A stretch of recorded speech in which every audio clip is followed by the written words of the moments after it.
Here we are. Lunch therapy coming at you. All right, let's go. Lunch therapy. I don't wanna make my bed. I don't wanna get a job. I just wanna live with my parents. I just wanna live with my parents. There it is. That's the song. It's I Just Want to Live With My Parents. It's a new song. It's very appropriate to the times. A lot of people are going home to live with their parents. I applaud you. Holy guy fly. It's great to be here. And we're having a good time. I never know what day it is anymore. I think it's a Thursday. And we are at the beach in my shirt. And it is time to take in 3 deep breaths. So join me with 3 deep breaths. Hold it. And let it out. Second deep breath. I mean deep. Take it in. Hold it. Let it out. One more. Getting high on your own supply. Breathe it right into the beach. Right into the beach. And let it out. I am feeling much better already, as usual. I want to tell you tomorrow we're going to have an interview with... 53, episode 53. Thank you for counting. Thank you. I try to, I don't know. I try not to think about numbers, but I say it every time what episode it is. So here we are. Thanks for being here, Mary. Tomorrow we have an interview with a fantastic guy. His name is Gunnar Rohrbacher. He is a comedy acting coach and a comedian. Or a comedy actor, a comic actor, I guess is what you would call him. And he was with the Acme improv group for many years, and also with the Groundlings. And he's a hilarious font of information. So I hope you'll join me for Interview Friday tomorrow. And also next week, for those of you that are wondering, the Better Off Dead week is going to start. And I've got some really exciting things happening for you then. Don't know what they are just yet, but it's going to be good. So make sure that you watch the movie Better Off Dead. Better Off Dead, for some reason, is only available on YouTube unless you have a DVD. It's just sitting out there. Seems to be for free on YouTube. Don't ask me why. I'm not advocating doing that, or why. I don't know why they did that. But anyway, today's episode is brought to you by Ivar's Fish House. I would like to thank them. It's not really brought to you by that, but I thought I'd play a commercial of theirs because I wanted to show you just how strange Ivar Hagelin was. This is a spoof commercial of Back to the Future, but there is a clam riding a unicycle. And I don't know whether, I guess maybe this is the future? No one really knows. It's like a spoof. And then there's Norwegian guys. Soon he'll learn our ways. This is the kind of odd thing that I love. Maybe you've noticed. Okay, so that was an Ivar Hagelin commercial from the Fish House Ivar's, in case... some of you probably have a recollection of that, and others of you are just like, that was weird, Marshall. What you doing? What are you doing, man? What the heck is this? I'll tell you what this is. This is lunch therapy, and this is where we take a moment to chill and just have fun. Yesterday, I was taking a moment. I was on a break, right? I was on a break, like a dinner break, and I was turned on the Instagram. And all of a sudden, my friend Joe Thornton was on there, and he brought me in. And so I had like this interview on Instagram. It was super fun. I'm going to post it somewhere or ask him, but I'll show you a clip of it because we started talking about streaking. You've seen Joe Thornton on the show, I believe. Rainier Beer ad agency did that campaign, and you know why? Because the Rainier Beer also had the legs and the running beer cans, right? Thank you for pointing that out, Todd Lee, master historian of Seattle lore. So anyway, Joe and I are talking on the Instagram. We started talking about streaking. Here's a little clip from it. Even yesterday, you were talking. I don't know how we got to streaking in the disco era, but it kept it. But I was on the bus going somewhere else on my way to Walmart, and I heard you talking about streaking. I was like, that was the 70s. I remember that from the 70s. What the hell, y'all getting streaking come up? And then you talked about something Matt Kite had something to do with it or something. I said, okay, streaking, and it just came on. That made me get you to listen. Boy, I was like, what's more gonna come up? Because I remember that mess back in the disco era. That was back in the late. That's when it ended, at least. What happened to streaking? Well, yeah. I mean, they all do it online now. I mean, if you look online, everyone's getting naked online. So I mean, is that where it went? Streaking is now online. That doesn't seem like the same kind of freedom. You know, one of the things, I've never streaked before and probably never will, but I can only imagine the freedom that you must feel as you're running, just everything hanging out, just running out in the public, and everybody screaming and freaking out, and the football players running after you, or the baseball players, and then the cops just chasing you down. I can only think that that's fun. So I looked around for my favorite. I now have a favorite streaking clip, and I'm going to show it to you right now. It is phenomenal. Morecambe, he's down to the 150. He is well clear. Doesn't seem like anybody would be streaking in this kind of a situation. Oh, Morecambe put in a bad all stride. of a sudden, there he is, naked as a jaybird. Look at him go. Boogity. Born to see. Got up to beat Morecambe and looked home to the world and put in a funny stride at the 100. And then the announcer doesn't even say anything. He just says, "Oh, they had a funny stride at the 100," whatever that means. That is definitely by far my favorite streaking clip. You can put that one in the books. Now I am going to, the next thing that I'm going to do is I am going to perform a magic trick for you. Brian, too bad Brian Keaton's not here because he loves it when I do magic. Yesterday we talked about Doug Henning and had there's an opportunity for me to streak, apparently. Sounds pretty good. Yesterday we had Doug Henning. Brian Keaton, we're at this fancy restaurant. Me and Kamala and Stuart and Julie and Brian's mom, and we're just having a good old time. And I'm telling him, hey, I'm taking these classes at the Magic Castle. And he says, well, do a magic trick for me. And I pulled out a napkin and a knife, and I did this trick. I mean, it's a pretty phenomenal trick. You put the napkin over the knife, and the knife somehow falls right through the napkin and just onto the ground. Ding, ding, ding, ding, ding, ding, ding. And Brian was just so impressed with my magic skills that he just started laughing, and every time I see him, he brings it up. He says, Joel, do some more magic. So I'm going to do some magic for you. Maybe Brian will come and watch the show later on because that's the way a lot of people watch it. Some people watch it at night even. But anyway, so I have this just a regular magic ball here. And, look, whoa, there it is. There it is. There it is. Whoa, what happened to it? What the heck? Oh, it's back. Whoa, look at that. Whoa, where did it go? What happened to it? Oh, it's behind your ear. Yeah.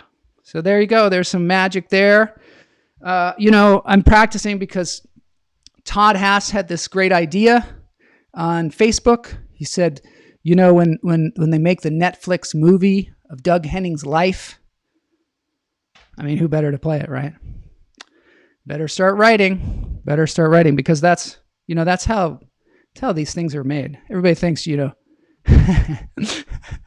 Jay, Come on, Jay. There's no booing. There's no booing in lunch therapy. There's no booing. Unless you're kind of like being scary like a ghost. Yesterday, Gniel brought up HR Puff and stuff. And he was, am I pronouncing that right? Gniel? Yeah, see, Greg likes magic. Greg Wordla. Yeah, wow. Magic. It's cool, isn't it? I love magic. I happen to love magic. I'm one of those people. I love the Magic Castle. I don't know if you guys, maybe, if any of you are in Seattle, not in Seattle, any of you Seattle people, if you come down here to Los Angeles sometime in the near future when things are better, I'll take you to the Magic Castle. Brian, Jay, he's easily entertained. Easily. Brian is easily entertained, and I think that's a great quality to be easily entertained, because then you just have fun all the time, right? If you're easily entertained. If you're one of those people who are like, I'm not sure that was, when does the magic start? The magic began right at the top of the show. There's magic happening everywhere. The world is an illusion, Greg. The world is an illusion. So speaking of illusions, Neil was talking about HR Puff and stuff yesterday. And I started thinking about it. This is the theme song. This is magic, I think. Push your bed when things get rough. Some people were asking like, who is HR Puff and stuff? I don't know what the HR stands for. I think it stands for Human Resources. I think it's in the Human Resources. Now the weird thing about it is, way back in the day, some of you remember, some of you knew me back then, way back in episode 8 of Lunch Therapy, I talked about HR Puff and stuff, and I had a question. None of you have answered it yet, just like no one's answered who my second grade teacher was. We're still working on that one. But here's the clip from my own show. It's a clip of me talking about HR Puff and stuff. I don't know if you know what this is, but this is something special. When I was a kid, this was our cats. This was our. Look how young I was. No, this was our Frozen. Yeah, I think probably Frozen is probably. The question's coming up. We love this show so much, and this part in the beginning when he gets on the boat. I seem to remember another version of this, though, where he falls into a hat. Maybe somebody can clarify this. Yeah, I say maybe somebody can clarify that to me. Maybe somebody can. Do you guys know? You guys know what this is all about? It was a mystery to me because I'm like, well, maybe they had two different beginnings. You know how they do that? Sometimes they'll change the beginning, but like that, it's kind of weird to change the whole story and say, no, he didn't get into a boat now. No, he fell into a hat. And it was like a big magician's hat. And I was like, what is this a faulty memory? Is this some kind of wires that got crossed in my mind? Because sometimes when you remember something from the past and it's not right, it's disturbing. So I started looking into it. See, this is magic. Yeah. So now poor magic and reruns jump the shark. Thanks, Todd. Thanks for that. Everybody loves that term, jumps the shark. Yeah, so reruns. So yeah, I need to have that, on Happy Days, speaking of jump the shark, when there's that fog and then they go into the past. And Mike Wetzel, thank you, Mike Wetzel, for staying on the game. He's in the game. Mike is in the game. Lidsville. That's right. So, yep, Greg Wordla, thank you. Thank you. You guys are on the ball. You guys are not out there criticizing. You guys are on the ball. So yeah, what it is there's a whole other show called Lidsville. And you know how everybody talks about Sid and Marty Krofft, they're like, whoa, those guys must have been dropping acid or something to have that crazy, crazy world that they came up with because it was so nuts. And, it seemed like the time that people were just like, dropping acid and having all these weird trips. And they actually worked on the banana splits too, which seems, really trippy. Turns out no drugs, none at all. These were two guys who had a lineage of puppetry. They had 5 generations of puppetry in their family. They were from Canada, of course. And they went around actually touring around their puppet shows for a while. And then they found out they could sell shows to the networks, and they would make a little book of the show, like, because they were like, people aren't going to read your treatment. Greg's is old. Had no friends, stay home watching Saturday morning cartoons. Yeah, I don't know. Was it on Saturday morning? I guess it probably was. So here's the intro to Lids. In the middle of the summer, in the middle of a park, it's horrifying, by the way. For a boy whose name was Mark. He had come boy named Mark. the magic man along with all the children. That's Charles Nelson Riley. So began the day that Mark was never to forget. Day he never forgets. It's like, wow, how do you do that? It's similar to how you guys were when I was doing the trick. You guys were like, how did he do that? So he, just like you guys, you're probably like trying to figure it out. He went backstage, and this is where the hat comes in. The moment that he touched the hat, the room began to glow. And as he put it down and ran, the hat began to grow and grow and grow and grow and grow and grow and grow and grow and grow. This is the best. He was stunned and he was fascinated. Do you guys remember this now that you see it? There was something deep inside. For me, it was just like deep in the recesses. Cautiously, each step he took, he climbed upon the brim to look, and all at once the hat began to shake. There he goes. And rock, look out! And he goes down this trippy hole.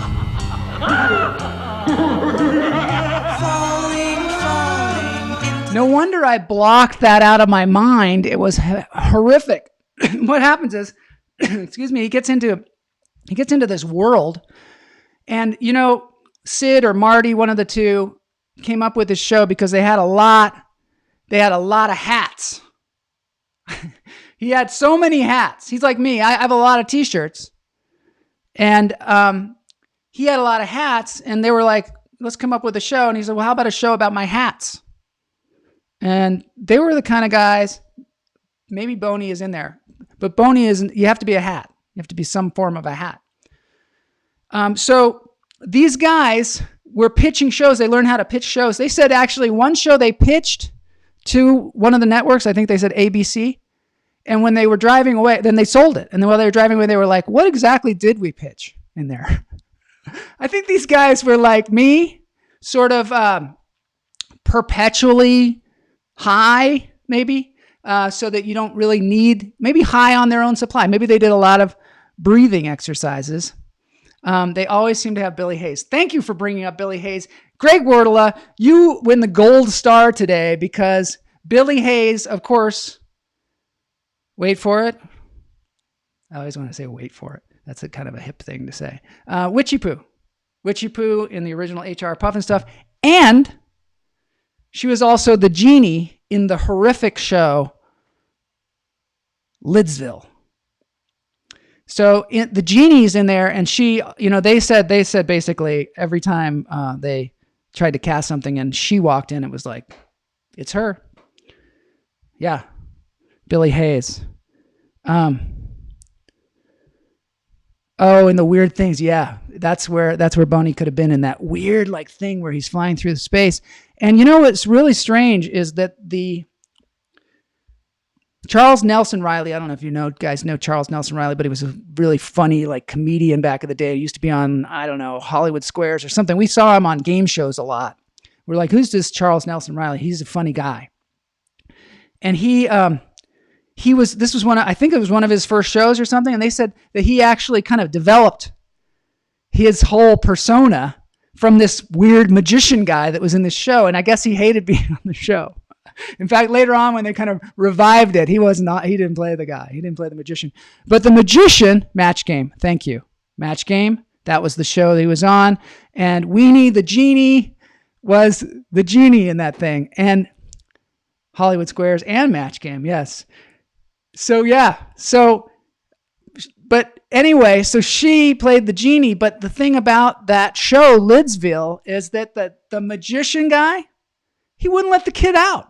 The kid was just stuck there. He was never going to go back. He was never going to see his parents. He was always going to live with a bunch of hats. One more little bit of kind of trivia for you guys when you're sitting around the dinner table telling your kids about some show that doesn't exist anymore. You can tell them, or when you're hanging out in the Twitch chat room.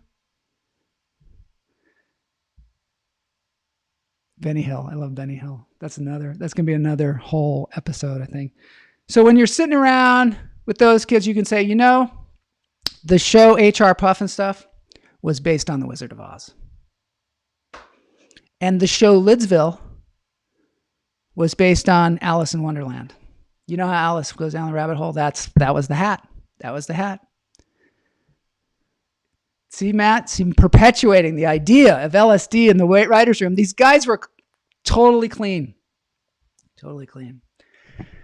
So yesterday we were talking about banquets and buffets and all you can eat. And we got to the point where we were talking about Pizza Haven.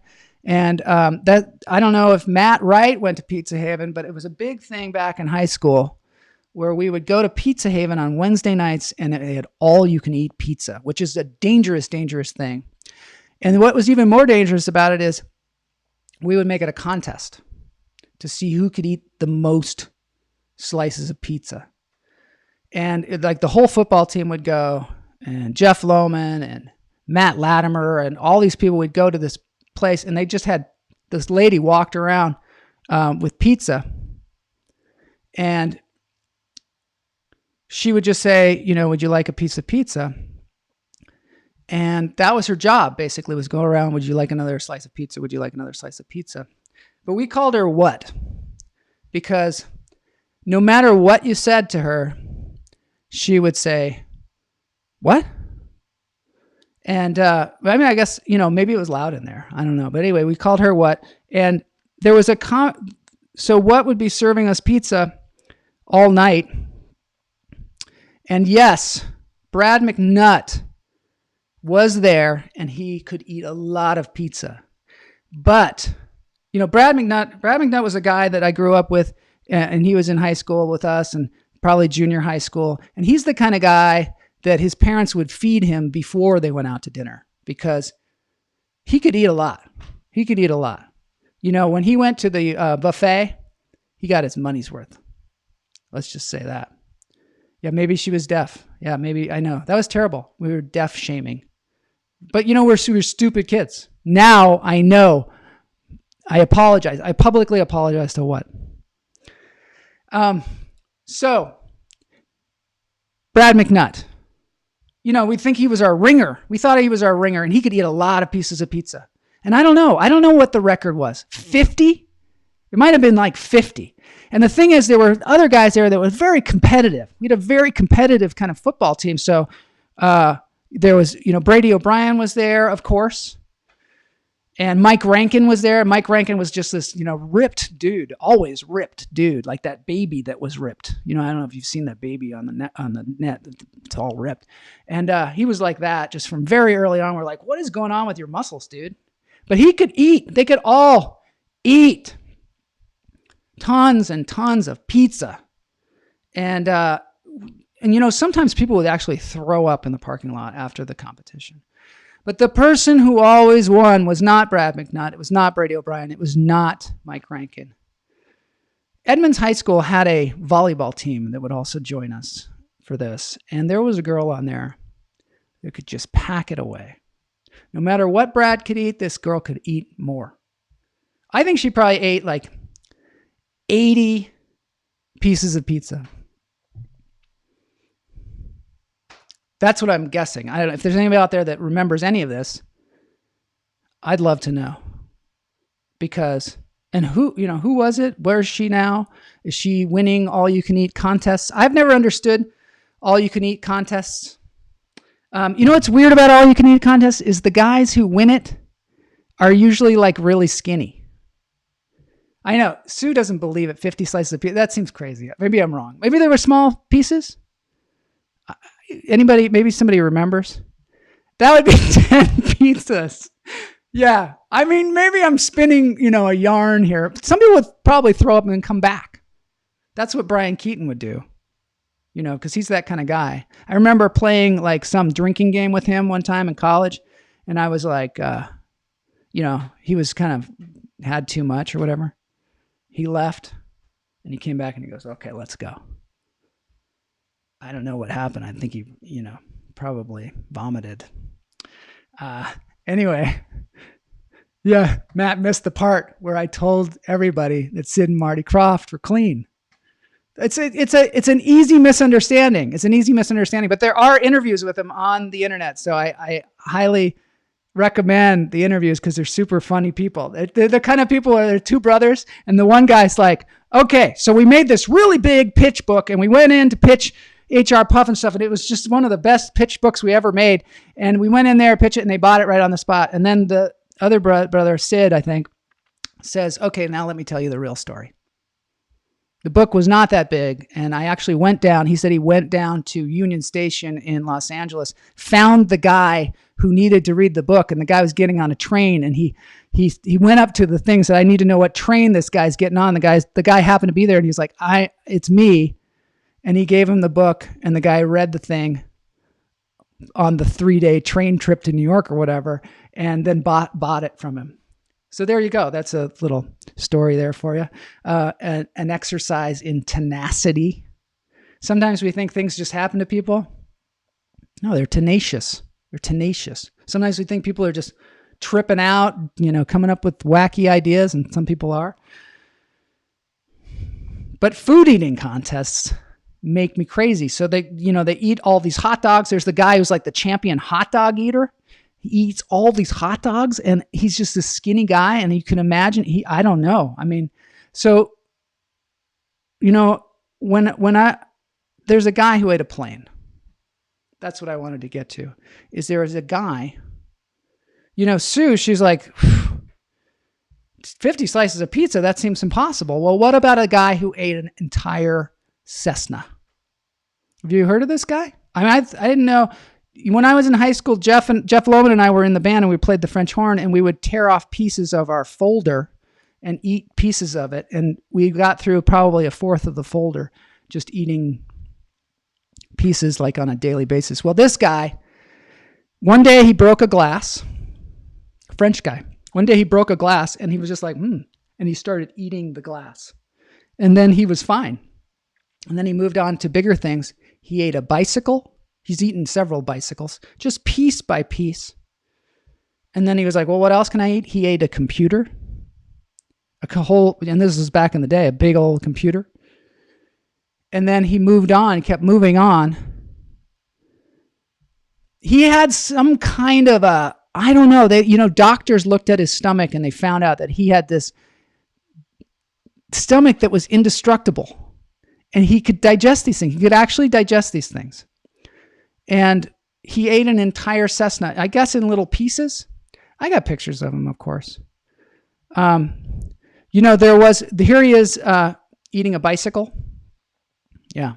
His name was Michel Lotito. I don't know. There he is eating a bicycle. And then there was another guy who actually ate bricks. You can see this on the internet too. He's a guy who eats bricks. And not only that, but there's a guy that eats buckets of Kentucky Fried Chicken and then takes hydroxychloroquine or something. And he, still lives too. I don't know how that happens. No one knows. No one knows. So this guy, Michel, did he use salt? I heard Cessnas were a little plain. Oh my God! There's the comedian, Greg Wardla. That's what I wonder. Did he use salt? I heard Cessnas are a little plain. That's fantastic. I love that. That's an actual joke. I'm going to start getting Greg to write my jokes. Got any grapes? Got any grapes? So far, Todd Lee is my joke writer, and it's not working out so well, I don't think. See, we got, who says that there's not laughter from the audience on the internet? I don't know who says that. All right. So I just want to say one other thing. While I was looking into this whole thing about eating, and there is this thing on the internet. I don't know if you guys know about it. I like Jay. Jay's my like critic. He's like the eagle. No, not the eagle. He's like the two old guys that sit up in the, in the seats in the Muppet Show, the hecklers. It's okay. It's okay. Mukbang. Have you heard of it? Mukbang. What is it? Does anybody know? It's a thing that started in Korea. It is a thing. It's like lunch therapy, but they actually eat. They actually eat. And yes, there are pants walking on my shirt. This is from, if anybody can name the movie, please do. It's no more. I love this like interactive like thing. If anybody can name my second grade teacher, still out there, it's still a question. And Todd, no, you did not get fired, Todd. Todd still writes the best jokes. Greg is a close second though. And we all fast. Okay, so the mukbang. Very quickly, Solaris is a good guess. Inspired by this movie, yes. Inspired by, she said Solaris. All right, so mukbang. I'm going to show you guys some mukbang because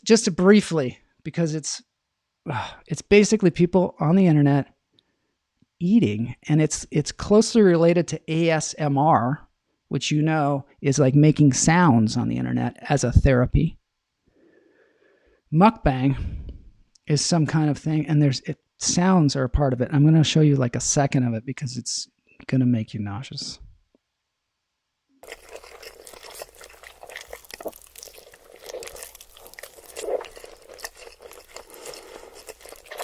Yep. That's it. That's mukbang. You guys can watch, whatever you want of it. People love it. I mean, it's one of the hugest things on the internet right now. Not for Sue, not for me, but for some people, they love it. And there's people that are out there like eating as much. I mean, probably maybe, I don't know. Maybe there's some volleyball players out there eating pizza. No one knows.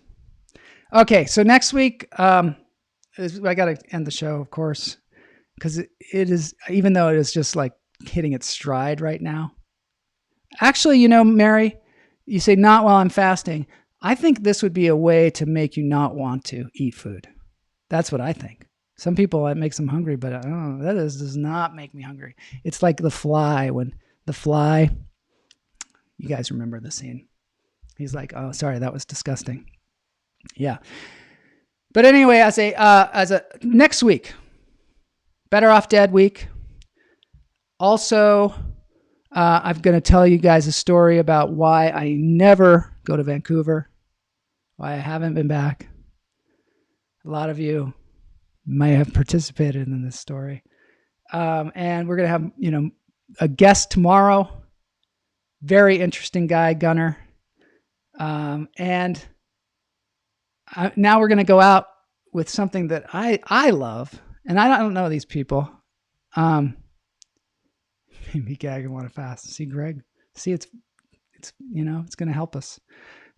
Maybe that's why people watch it. So there's this band. Oh, what was the show on my shirt? 2001: A Space Odyssey. I also had, at one point, I had the elevator from the trailer of The Shining. So it was kind of a Stanley Kubrick thing. The elevator opens up and the blood comes out.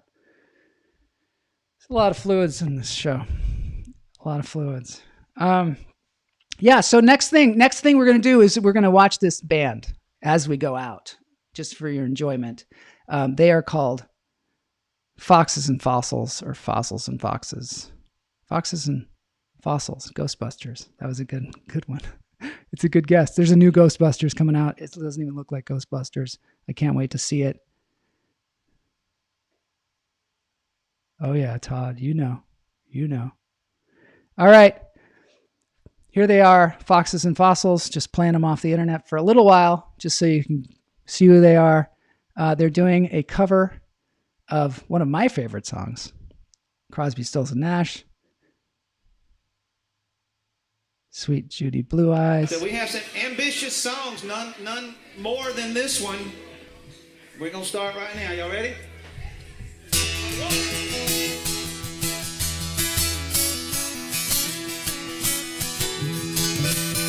They're like, we're going to do something ambitious now. We're going to play this Getting to the really intense song. where I'm no fun anymore. I am sorry. Sometimes it hurts so badly I must cry out loud. So apparently it's like a bunch of old guys. And they got these girls to sing that are young, and so they're Foxes and Fossils. And you make it hard. Remember what we said and done. All right, thanks, guys. Thanks, everybody, for being here. We'll see you tomorrow on Lunch Therapy.